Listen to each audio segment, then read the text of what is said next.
En este episodio de Lo Inédito sobre los Evangelios podcast, comentamos el Evangelio del 28º domingo del tiempo ordinario, la cura de los 10 leprosos y sus simbolismos. En la sección Espiritualidad, 5 motivos para no olvidar al ángel de la guarda. En la sección Preguntas y Respuestas, ¿es verdad que hay pecados que no tienen perdón? Y además, ¿Jesús tenía un ángel de la guarda? Todo eso y mucho más en este nuevo episodio de Lo Inédito sobre los Evangelios podcast.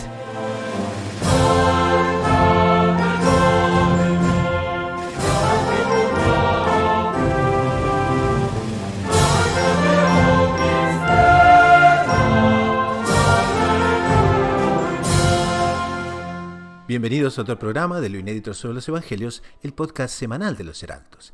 Y como ustedes saben, este programa gira en torno a la obra de Monseñor John Cladías, de 7 volúmenes publicados por la Librería Editrice Vaticana de Roma.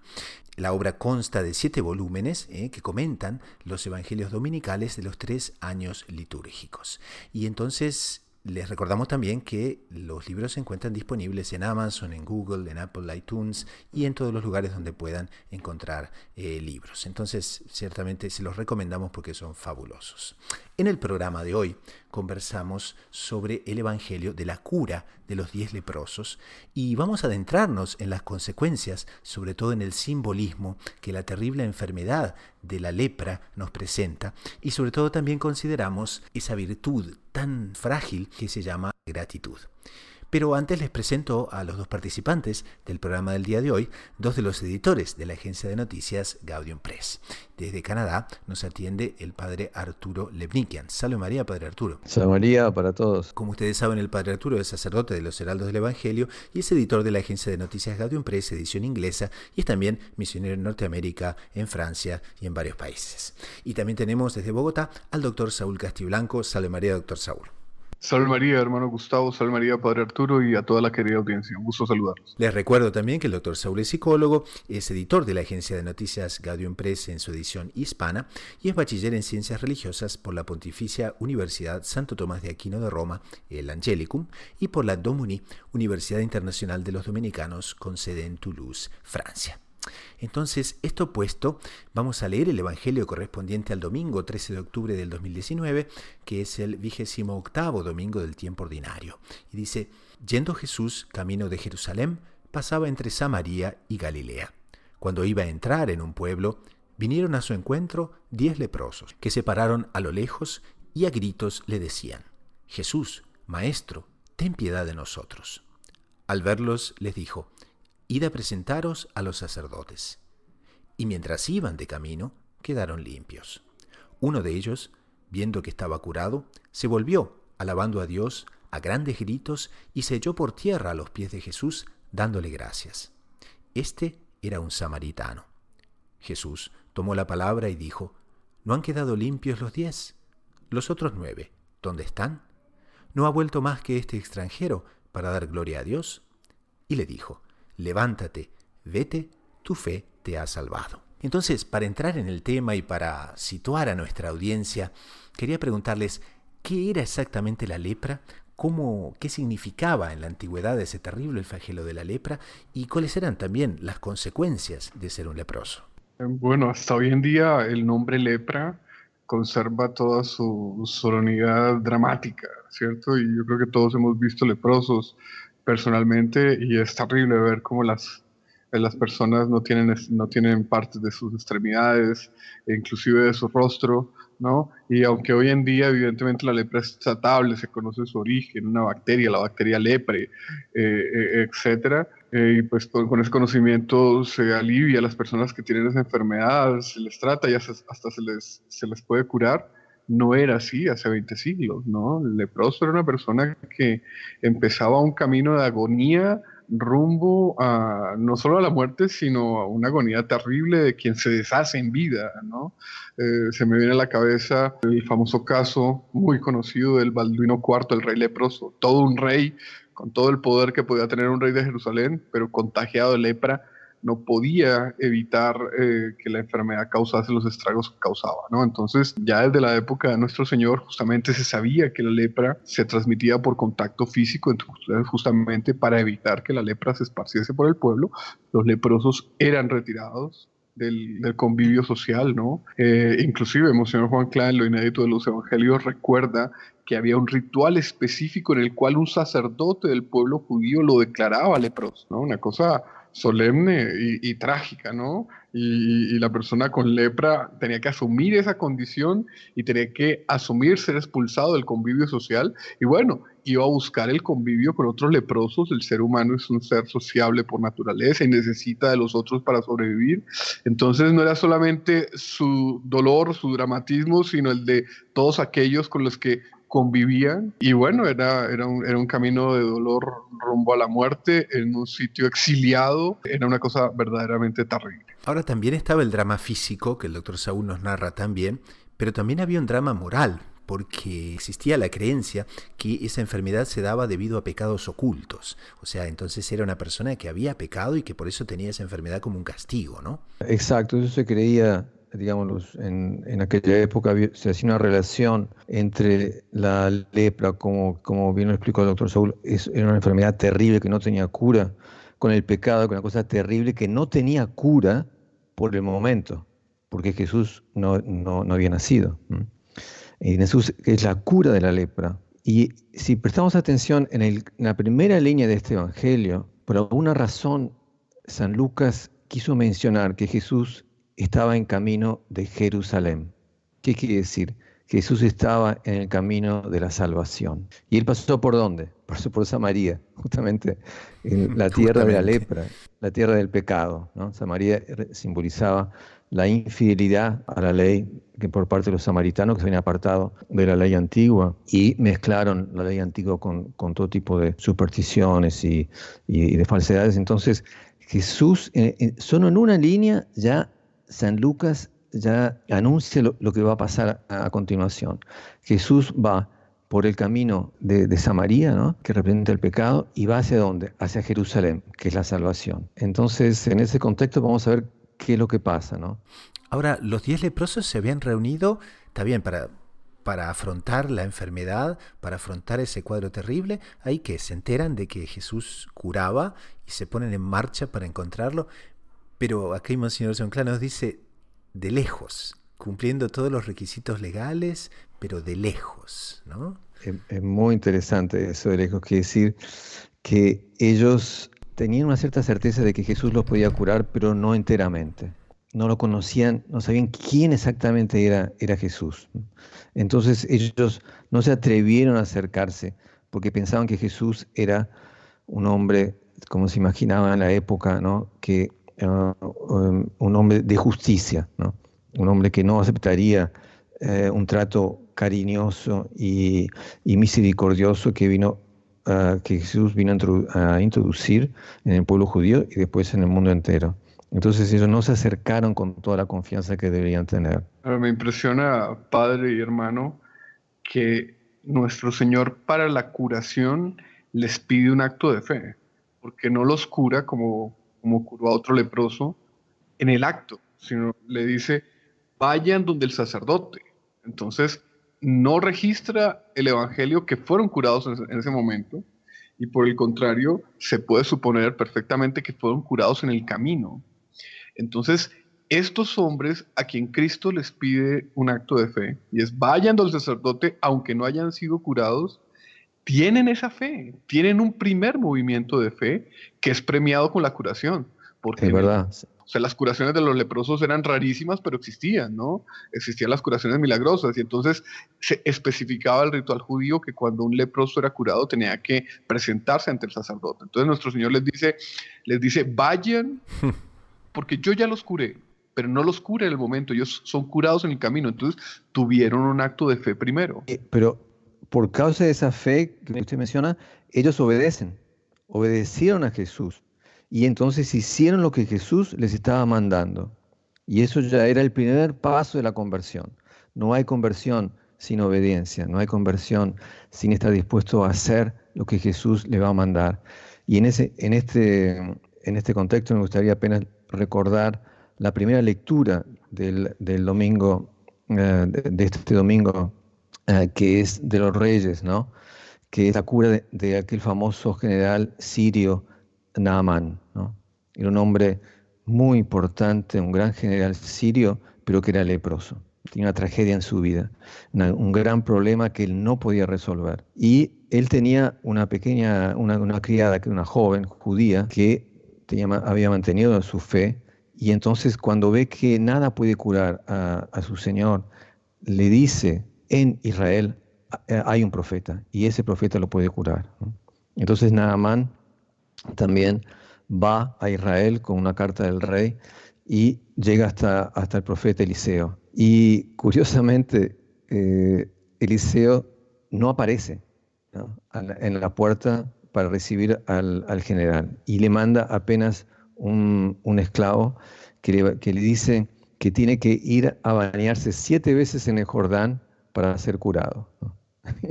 Y entonces el general se queda furioso, primero porque lo recibió tan mal, ¿no? Porque él esperaba encontrarse que el profeta lo recibiese personalmente.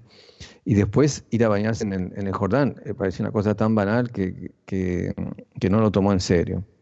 Pero sus súbditos le dijeron: mira, si el profeta te hubiese pedido algo difícil, lo harías. ¿Por qué no haces esto? Y lo hizo, y se cura. Entonces, ¿qué hace Naamán? Naamán hace como hizo el buen samaritano de la historia de hoy. Él dio media vuelta y fue a agradecerle a Eliseo. Entonces, aquí vemos las mismas exigencias que Dios pone, ¿no? Primero es obedecer a lo que Dios le pide, y en agradecimiento, o sea, en recompensa por esa obediencia, Dios lo va a curar.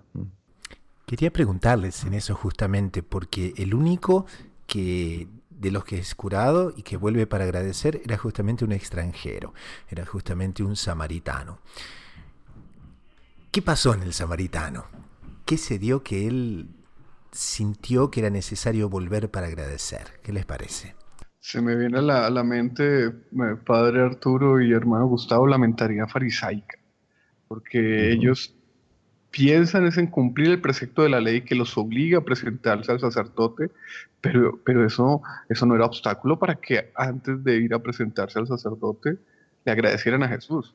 Y aquí Monseñor Juan Clá estampa la definición de ingratitud de Santo Tomás de Aquino, que dice: hay 3 grados de ingratitud, porque indiscutiblemente ellos fueron ingratos con aquel que los curó de esa enfermedad terrible. Dice: primero es no recompensar el beneficio. Entonces, cuando nosotros recibimos un beneficio, por más que haya sido un don, tenemos un cierto deber de justicia a recompensarlo. Cuando no lo hacemos, ya hay ingratitud, dice Santo Tomás. Un segundo grado de ingratitud es disimular como demostrando con ello que no se ha recibido beneficio alguno. La maldad humana, la maldad Tal humana es cual. muy grande. Santo Tomás como que conocía muy bien la psicología humana. Y el tercero, lamentablemente peor y lamentablemente muy existente, es no reconocer el favor, olvidándose de él o de cualquier, ya sea olvidando, no reconocer el favor, ya sea olvidándose de él o de cualquier otro modo. Entonces, indiscutiblemente, estos hombres cayeron en el pecado de ingratitud, pero no lo hizo el samaritano, que como recordó ahora el padre Arturo, era hijo de una estirpe que no era fiel a la religión verdadera, que vivían en pecado, que no reconocían todos los preceptos de la escritura, y entre tanto que en tesis sería el que menos condiciones tendría para agradecer a Cristo, es el que se devuelve y agradece. Y bueno, Monseñor Juan Clá va a hacer muchos comentarios acerca de este hecho. Me gustaría resaltar, corroborando con lo que usted dijo, que ellos estaban unidos. Monseñor John Clá dice que ellos estaban unidos por la enfermedad, estaban unidos por el problema, estaban unidos por una dificultad inmensa que no sabían cómo resolver, ¿no? Reunidos por la tragedia. Y delante de la cura, ellos de hecho tuvieron 2 actitudes diferentes, porque los 9 tuvieron fe de volver al templo antiguo, al templo de Jerusalén. Pero uno, el samaritano, tuvo una fe nueva y reconoció que hay un nuevo templo. Ese templo es Jesús. Ese templo es el que me curó y no el antiguo. Entonces la fe del samaritano pasó de lejos a la fe de los otros 9. Y es esa fe nueva que Jesús traía y que el samaritano percibió y sintonizó con esa fe y creyó. Entonces él vuelve y Jesús se queja. Se queja porque los otros 9, ¿dónde están?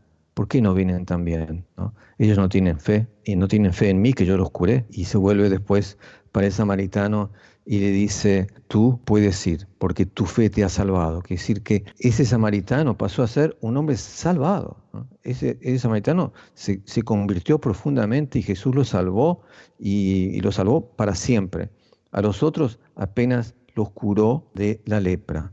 Al samaritano, además de curarlo para la lepra, porque tuvo esa fe nueva, lo curó para la eternidad, le curó el espíritu. Bueno, eso que dice el padre Arturo me parece espectacular. ¿Por qué? Porque Cristo no quería solo curarlos, quería en el fondo que entraran a ser parte de la iglesia que él estaba fundando, ¿cierto? Me acuerdo en este momento un comentario del doctor Pío Correa Oliveira que decía que a él se le hacía imposible que en cualquier contacto con nuestro Señor los hombres no tuvieran las gracias ni las apariencias de que estaban enfrente del Mesías.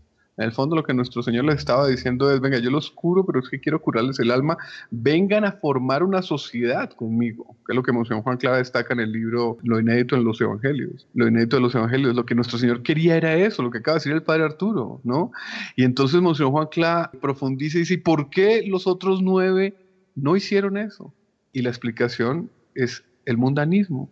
Ellos estaban contentos con unos criterios mundanos que los unían al templo antiguo, ¿cierto?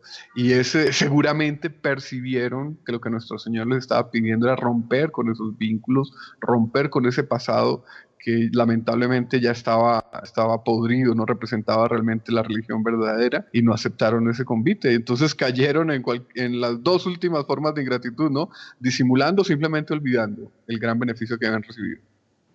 Tal cual, tal cual. Y esto nos recuerda la frase de San Juan, ¿no? Que dice, Él ha venido para los suyos y los suyos no lo reconocieron, ¿no? O sea, Jesús había venido para salvar sobre todo su pueblo, pero por esos misterios, ¿no? Justamente su pueblo no lo reconoció, pero los demás sí. O sea, Jesús vino de hecho para traer la salvación a todos. Y este es el gran mensaje de este Evangelio, que Jesús está en camino de la salvación. Jesús es el camino de la salvación y Él viene a salvar a todos los hombres. Y lo único que les pide es que se den vuelta, que hagan media vuelta, que se conviertan.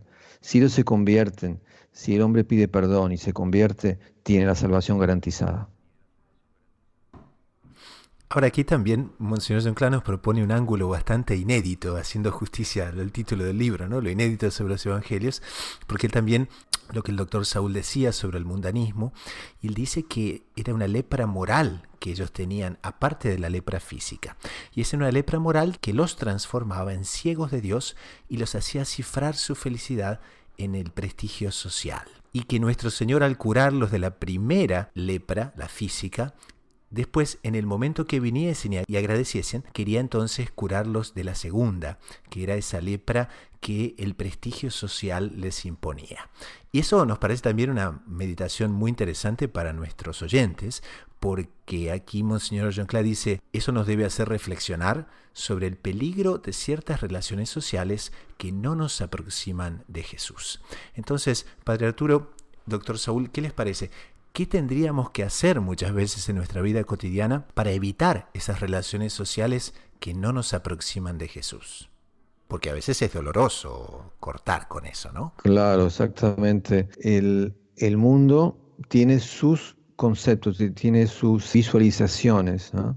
Y Jesús tiene las de él. Entonces, muchas veces en nuestra vida estamos llamados a optar o por uno o por otro. No podemos seguir las dos. Y que recordemos, tenemos que, en muchas situaciones de nuestra vida, tenemos que dar media vuelta, como hizo el buen samaritano, y ir en dirección a la salvación, reconocer de dónde viene la salvación. Y la salvación no viene de lo que me dice el mundo. La salvación va a venir de lo que me dice Jesús, ¿no? Y eso me parece que es, digamos, una aplicación interesante para hoy, ¿no? No, nada agregar a lo que dice el padre Arturo. El propio texto evangélico nos dice qué hay que hacer para evitar el mundanismo. Es volver a Jesús, y concretamente qué es volver a Jesús. Es meditar en la vida de nuestro Señor, meditar en sus mandamientos, meditar, por ejemplo, en la doctrina católica. Ese es el antimundanismo, porque a través de la propaganda, del contacto con el mundo, etcétera, nos van entrando los criterios del mundo, que esta vida es para gozarla, que lo importante es hacer lo que me dé la gana, que Dios sí, pero solo de pronto a la hora de la misa y más nada.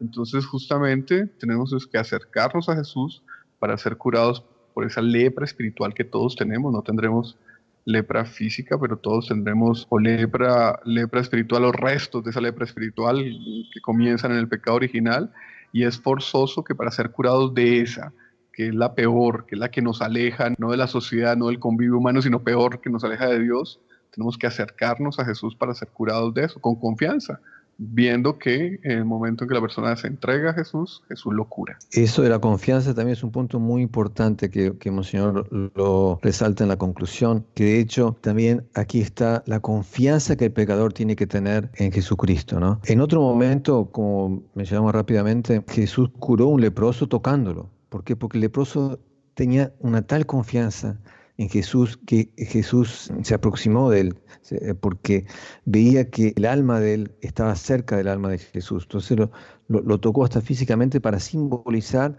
la proximidad espiritual. Entonces no basta apenas pedir perdón de lejos. Y eso lo podemos encontrar en una analogía que ¿por qué Jesús instituyó el sacramento de la confesión? En el cual el pecador tiene que aproximarse de cerca de un otro ser humano, que es un sacerdote, y pedirle perdón de cerca. Hay una actitud protestante, infelizmente, que hace con que el pecador le pida directamente perdón a Dios sin necesidad de acercarse a nadie. Y es como que esta actitud de lejos, ¿no? Entonces le pide perdón a Dios directamente. Yo no necesito de nadie para pedir perdón a Dios, ¿no? Y si bien de cierto punto de vista es verdad que una persona le puede pedir a Dios directamente, por supuesto, ¿no? Pero hay una actitud de intimidad y de confianza que Jesús lo instituye en un sacramento que es el lugar donde se ejerce, donde se puede practicar esa confianza, en que el pecador se acerca a un otro hombre, que es también un pecador, pero que tiene un poder dado por Dios. Él representa en ese momento a nuestro Señor Jesucristo. Entonces el pecador se acerca del confesor y le pide perdón. Y en ese momento recibe con toda certeza de que Dios le perdonó. Quien le pide perdón de lejos nunca tiene la certeza de que Dios le perdonó o no. Pero quien le pide perdón de cerca, o sea, en la confesión, tiene la certeza de que Dios lo ha perdonado. Padre, se me ocurre que la confianza es como que la renuncia a la justicia humana. Es decir, oye, yo soy capaz de, ¿no? Aquí Monseñor Juan Clara recuerda una crítica que hace el doctor Plinio Correa Oliveira a una actitud de falsa gratitud, y es: yo recibo un beneficio, entonces arrancaré de dentro de mi alma, dice el doctor Plinio, una actitud errada, arrancaré del fondo de mi alma el sentimiento de gratitud que pague el favor recibido. No, no, no. Él después dice, ¿cuál es la actitud correcta de la gratitud? ¿Cuál es la posición adecuada de la gratitud? Es reconocer que somos miserables, que no tenemos ningún derecho al beneficio recibido, y que por el contrario, aquel que nos da ese beneficio tiene los derechos y tiene la capacidad de curarme. Entonces yo, que soy miserable, débil, incapaz de curarme a mí mismo, me entrego de una manera confiante a aquel que lo puede todo, como un niño en los brazos de su madre, ¿no? Es una actitud de humildad, no es una actitud farisaica, no es una actitud orgullosa. Exactamente, exactamente. Entonces, a modo de conclusión de este primer segmento del programa, podríamos ir a lo que el propio Monseñor Josclá nos propone en su libro, y él dice que el Evangelio de hoy nos sugiere una aplicación actualísima. No tenemos lepra física, sin embargo, no siempre podemos decir que estamos exentos de la lepra espiritual. Y en cuántas ocasiones fuimos más beneficiados que los 10 leprosos. Por lo tanto, no debemos actuar como los 9 ingratos, sino imitar el ejemplo del samaritano en volver para agradecer a nuestro Señor Jesucristo por habernos curado tantas veces de la lepra interior, empezando por la maldición del pecado original, abolido también por Él. Entonces vamos a un corte musical con el coro y la banda de los Heraldos del Evangelio y enseguida retornamos con el próximo segmento del programa, la sección Espiritualidad. Ya regresamos. Deus in adiutorium meum intende, Domine ad adiuvandum me festina, gloria Patri et Filio et Spiritui Sancto, sicut erat in principio et nunc et semper, in saecula saeculorum. Amen. Alleluia. Assumpta est Maria in caelum, gaudent angeli, laudantes benedicunt Dominum. Dominus regnavit decorem in totus est. In totus est Dominus fortitudinem et precinsis et in infirmavit orbem terre, qui non commovebitur. Parata sedes tua extunc, a seculo tues.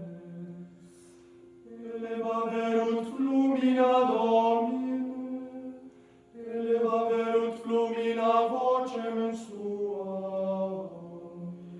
eleva verunt flumina fluctus sus, a vocibus aquarum multarum. Mirabilis elationes maris, mirabilis in altis Dominum. Testimonia tua credibilia facta sunt nimis, Domum tuam dece sanctitudo Domine in longitudinem dierum. Gloria Patri et Filio et Spiritui Sancto, sicut erat in principio et nunc et semper, et in saecula saeculorum. Amen. Jubilate de omnis terra, servite Domino in laetitia, introite in conspectu eius, in exultatione. Scicote quoniam Dominus ipse est Deus, ipse fecit nos et non ipsi nos. Populus eius et oves Pasque eius, introite portas eius in confessione, atria eius in hymnis confitem in illi. Laudate nomen eius quoniam suavis est Dominus, in aeternum misericordia eius, et usque in generationem et generationem veritas eius. Gloria Patri et Filio et Spiritui Sancto, sicut erat in principio et nunc et semper, et in saecula saeculorum. Amen. Deus, Deus meus, ad te de luce vigilo, sit vit in te anima mea, quam multipliciter tibi caro mea. In terra deserta et in via et in aquosa, sic in sancto apparuit tibi, ut viderem virtutem tuam et gloriam tuam. misericordia tua supervitas, labia mea laudabunt te. Sic benedicam te in vita mea, et in nomine tuo levabo manus meas. Sicut adit et ingue dinere peatur anima mea. Pasamos entonces a la segunda parte del programa, que es la sección espiritualidad. Les recuerdo que en esta sección exploramos temas centrales de la vida espiritual para el beneficio y el crecimiento de la audiencia. Y hoy vamos a tocar un tema muy grato a toda la audiencia y también a todos los participantes de este programa, porque es justamente el ángel de la guarda. Y nos propone un artículo lindísimo de Gaudium Press que les recomendamos, 5 motivos para no olvidar al ángel de la guarda. Y tenemos nada más ni nada menos que al Dr. Saúl nuevamente para comentar esta parte, y que el pensamiento del ángel de la guarda tanto puede enriquecer nuestra vida espiritual. Si pensamos que el ángel de la guarda está al lado de nosotros desde el momento que nacemos hasta nuestra muerte, si pensamos que el ángel de la guarda está al lado de nosotros en cada tentación, en cada gracia que recibimos, ¿cuál no sería el rol del ángel de la guarda en nuestra vida espiritual? Doctor Saúl, ¿cómo lo ve esto? Don Gustavo, primero mostrar el poder gigantesco del ángel de la guarda. O sea, a veces cierta iconografía sentimental nos muestra a un chico un poquito delicado, un poquito no muy decidido, cruzando un puente ayudando a un niño que cruza un puente, y uno dice, no, pues un chico simpático, mejillas son rosadas, actitud no muy varonil. Y resulta que esa iconografía no corresponde a la realidad del ángel. El ángel es un ser muy poderoso. Dice la teología católica que si Dios lo permitiere, un solo ángel de los muchos que hay. La teología católica también insinúa que hay más o menos 99 veces más ángeles que hombres. Uno solo de esos ángeles sería capaz de destruir todo el universo. Sería capaz de reducir el universo a pólvora. Es una cosa espectacular. O sea, ya solo esa consideración nos hace ver, y además la influencia del ángel de la guarda, espíritus purísimos, inteligencias perfectas, ellos no tienen ninguna indecisión, voluntad decidida. Evidentemente hay grados angélicos, se hablan de 9 grados angélicos. Los ángeles, los serafines siempre están al lado del trono de Dios, como nos dice el Apocalipsis, etcétera. Pero el propio primer escalón angélico tiene más poder que el demonio. Cualquiera de los ángeles de la guarda de nosotros, naturalmente hablando, tiene más poder que el propio Satanás, que era un serafín, de acuerdo a la tradición católica.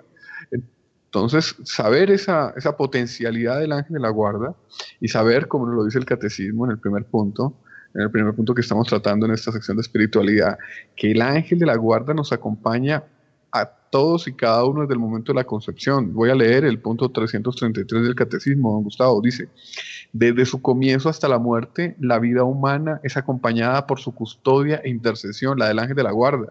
Entonces, bueno, tener esa conciencia de que lo tenemos ahí al lado. Doctor Saúl, usted hablaba entonces puntualizaba de cómo el ángel de la guarda puede destruir todo el universo. O sea, que en definitiva hoy en día que parece que el peligro atómico, ¿no?, vuelve aquí en Corea, en Rusia, en Estados Unidos, etcétera. Una bomba atómica no es nada entonces en comparación con un ángel. Exactamente. Y Santo Tomás de Aquino dice que Dios le destinó el gobierno del universo a sus ángeles, ¿no? Entonces, cuando nosotros estudiamos en el bachillerato la ley de la gravitación universal, de la atracción de las masas, etcétera, ¿no? Estamos hablando ahora de mundanismo. Pues poco a poco nos van metiendo en la cabeza que el universo simplemente se rige por sus leyes materiales, y esto no es así. Por encima del mundo natural, del universo natural, hay un mundo, en cierto sentido, mucho más importante para los hombres que el mundo natural, y es el mundo sobrenatural y preternatural, angélico y demoníaco. Y entonces los ángeles son los que rigen el movimiento de los astros, nos enseña Santo Tomás de Aquino. Eso no implica que Dios no haya establecido unas leyes naturales que más o menos la materia cumple, pero ahí está el regente encima de la materia, que se llama el ángel, ¿no?, que podría destruir todo el universo, pero que sobre todo lo custodia, y que evidentemente actúa, tanto ángeles como demonios, con el permiso de Dios, con la limitación de su poder por parte de la autoridad divina. Y hago un paréntesis corto que yo creo que nos va a ayudar a introducir los siguientes puntos, y es también basado en un artículo de Gaudium Press y en estudiosos que dicen, el demonio es un intruso, el ángel de la guarda es discreto y respetuoso de la libertad humana. Es una diferencia de la acción del demonio y la acción del ángel.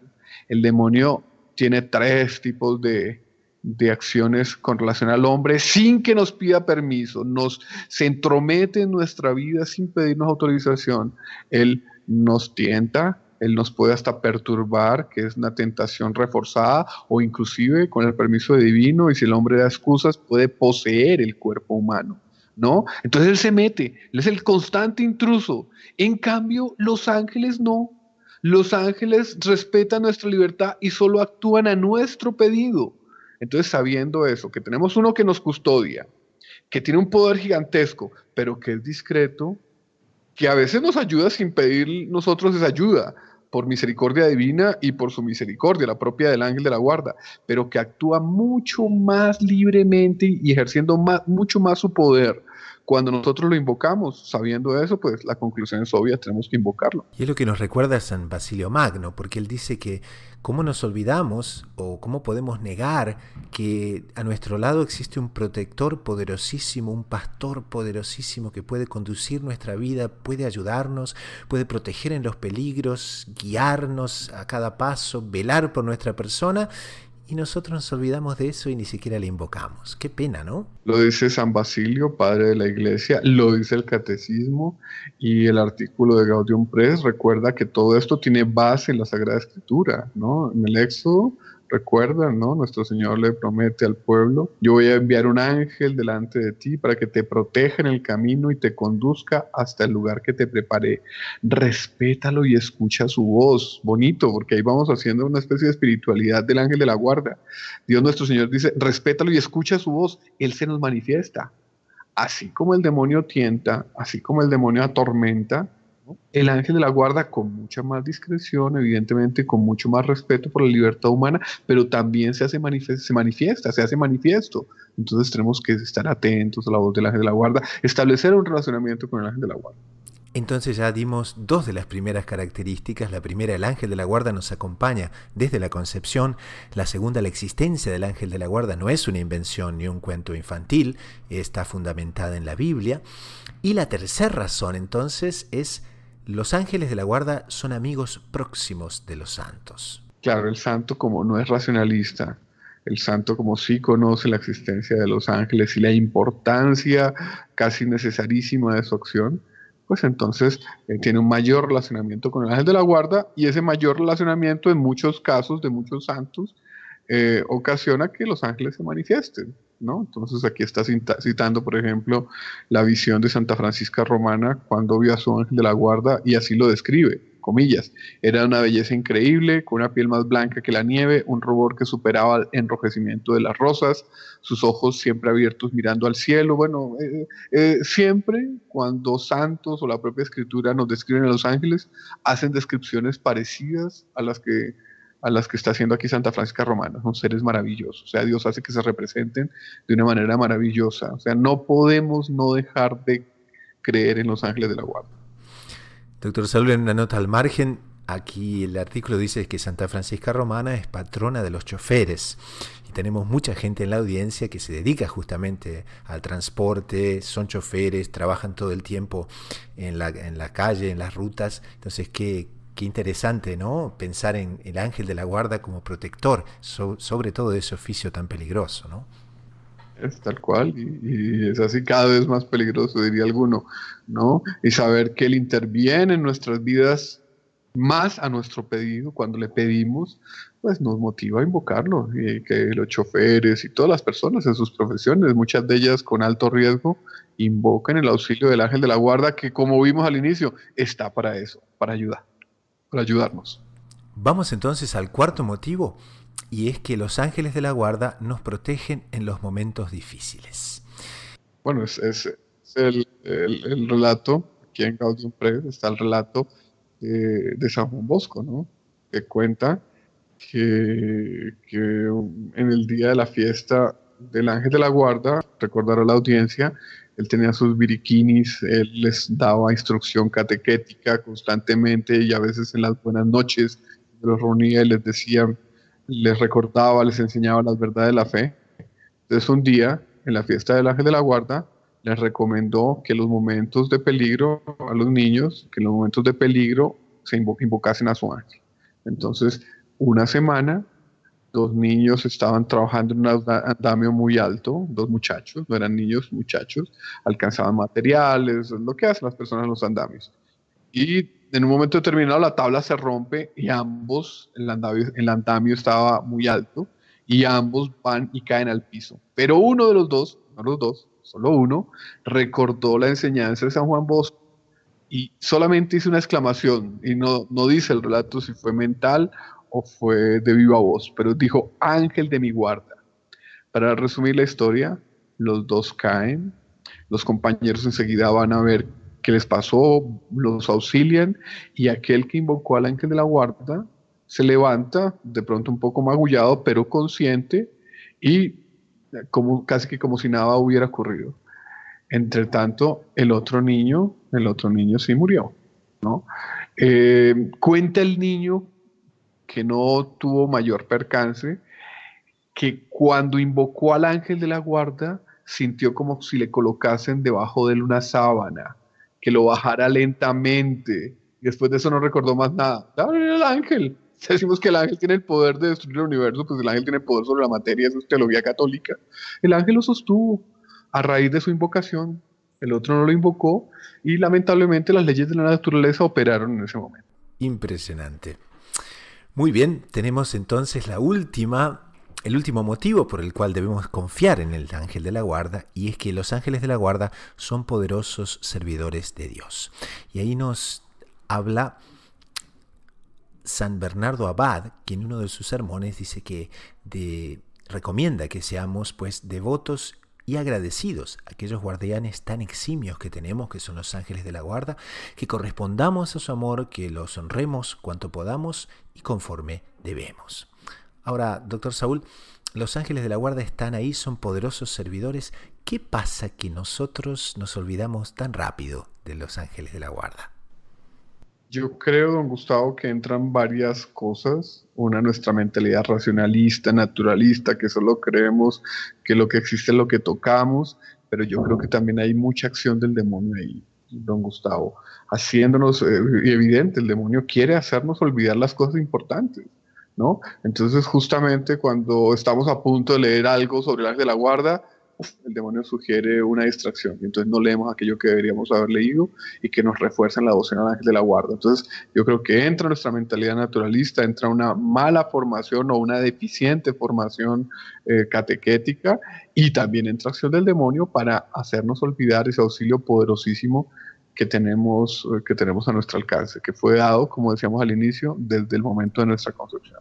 Doctor Saúl, y desde el punto de vista del psicólogo católico, ¿por qué somos muchas veces tan autosuficientes? ¿Es que queremos salvarnos por nosotros mismos, no queremos la ayuda de los ángeles? ¿Cómo sería eso? Pues, don Gustavo, o sea, la persona más cercana a nosotros somos nosotros mismos, y eso no está mal, eso no es un desorden, ¿no? Cuando se habla del ejercicio de la virtud, se dice que, por ejemplo, que la caridad comienza por casa, y eso es completamente cierto. Y pues nosotros sentimos nuestros dolores, nosotros sentimos nuestras alegrías, nosotros pensamos nuestros pensamientos, o sea, esa cercanía con nosotros mismos nos habla de manera primera de nuestra propia existencia. El problema es creer que solo somos nosotros, ¿no?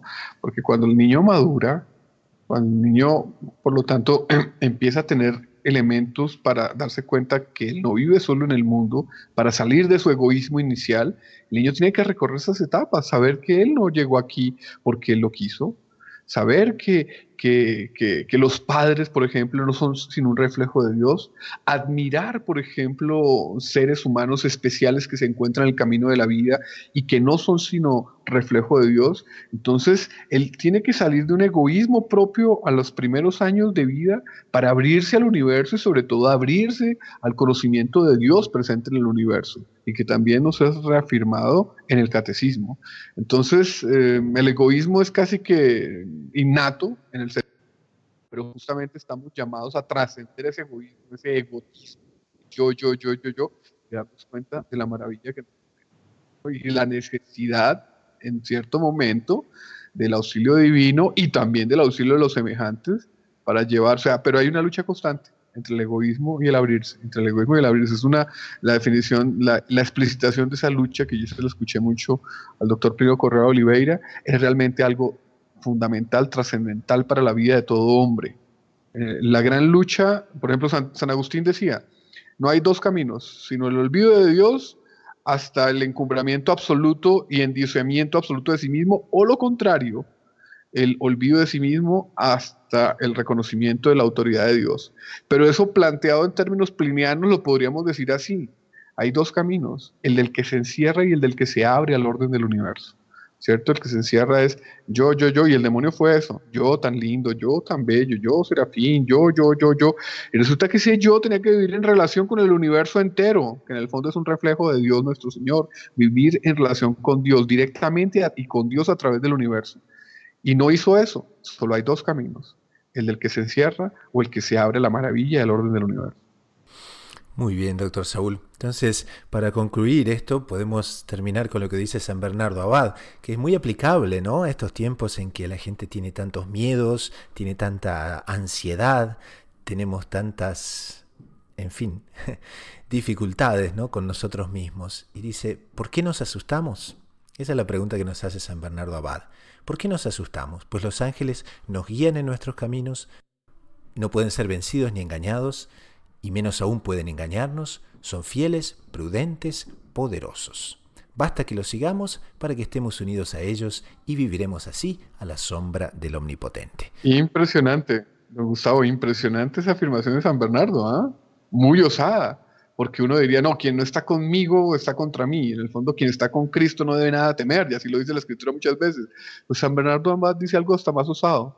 Si estamos con los ángeles, no nos asustemos. Espectacular. Estemos con ellos. Impresionante. Somos medio esto, tontos, Gustavo. No creemos en los ángeles, ¿no?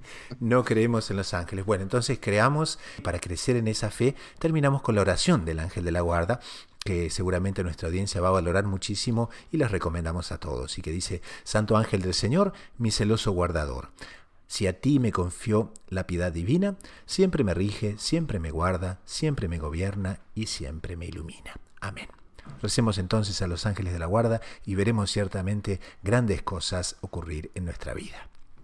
Pasamos entonces al siguiente segmento del programa, que son las preguntas de los oyentes y las respuestas. Y nos llega una pregunta muy particular, que está también muy relacionada con el programa de hoy. Dice, ¿es verdad que hay pecados que no tienen perdón? ¿Cómo es esto, doctor Saúl? ¿Hay cosas que Dios no perdonaría o cómo es? La Escritura habla de aquellos pecados que no tienen perdón, que son los pecados del Espíritu Santo. Pero esto hay que saberlo interpretar, ¿cierto? Porque ¿qué nos dice la teología católica? Nos dice que el pecado es una ofensa a Dios. ¿Y qué es lo que Dios no puede perdonar? Dios puede perdonar cualquier ofensa, porque Él es omnipotente, todo lo puede. Todo lo que es posible, Él lo puede. Entonces, en estricta filosofía, todos los pecados son perdonables. Hasta Cristo nuestro Señor perdonó, y Dios nuestro Señor perdonó al centurión, perdonó al que lo atravesó con la lanza en el momento de la pasión. Le dio gracias para que se convirtiera. Entonces, pecados tan graves como esos, Dios los ha perdonado, Dios puede perdonar todo. Pero entonces, ¿por qué la Escritura habla de esos pecados que como que no tienen perdón? Es porque ya revelan tal enceguecimiento del hombre, tal orgullo, tal hundirse en el pecado, que como que los hace refractarios a cualquier acción de la gracia. La gracia de Dios, el auxilio divino respeta la libertad humana, pero es una libertad que se ha petrificado tanto en el pecado que casi se diría que ese hombre no se va a arrepentir a pesar de que reciba muchas gracias, y es en ese sentido que ese pecado no tiene perdón. Pero no es porque Dios no lo quiera perdonar, sino por el endurecimiento del corazón humano en el pecado. Pasamos a la siguiente pregunta, que es también sobre los ángeles de la guarda. Y alguien nos pregunta, ¿nuestro Señor Jesucristo, Jesús, tenía un ángel de la guarda? Bueno, entonces hemos hablado del ángel de la guarda, aquel destinado por Dios para cada hombre desde el momento de su concepción, para que lo auxilie, para que lo guíe, para que le sugiera buenos pensamientos, para que le transmita los recados de Dios, los mensajes divinos, para que lo advierta de los peligros, etc. Bueno, entonces en ese sentido se podría decir que el ángel de la guarda no tenía nada que enseñarle a Jesús. Jesús es Dios y desde el momento en que fue concebido, él poseía la ciencia infusa, él poseía la ciencia divina, la ciencia adquirida pues era una cosa espectacular que fue creciendo a lo largo de su vida, y que la ciencia divina y la ciencia infusa ya, aunque no se manifestaban de una manera externa en el niño, infante, Dios, ya estaban presentes en él. Entonces, ningún ángel tenía nada que enseñarle a Jesús, ¿cierto? Proteger propiamente al Salvador, pues no, él desde siempre fue el Señor de los cielos, la tierra, y ante un mero gesto, un mero deseo de su voluntad humano-divina, el universo desaparecería. Todos desapareceríamos simplemente porque lo quisiera.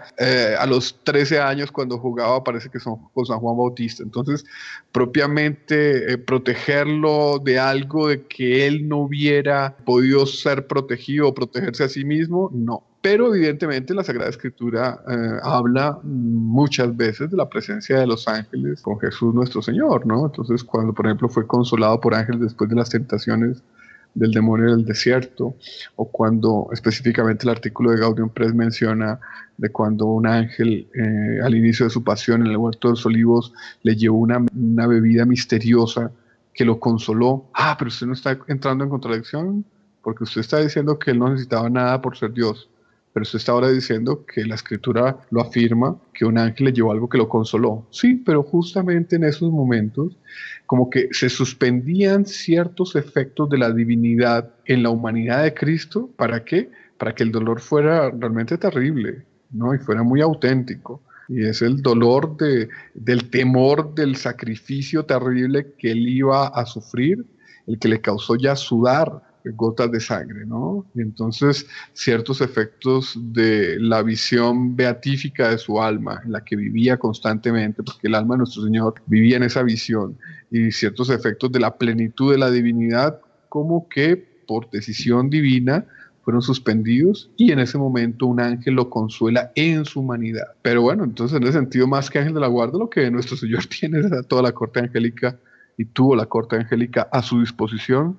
y con mucha frecuencia a su servicio. Pasamos entonces al último segmento del programa, que es la sugerencia de la semana. Puede ser una website, un libro, un podcast de doctrina católica que nos haya gustado para el bien espiritual de las personas. Doctor Saúl, ¿qué nos recomienda esta semana? Bueno, yo quisiera recomendar un portal católico de mi país, Colombia, que se llama Razón Más Fe. Colocaremos el site ahí en la página del programa. Es escrito por gente muy interesante, muy buenos redactores. Tiene secciones sobre la cotidianidad de la vida del país analizada desde una perspectiva católica. Y también tiene artículos específicos en materia de fe.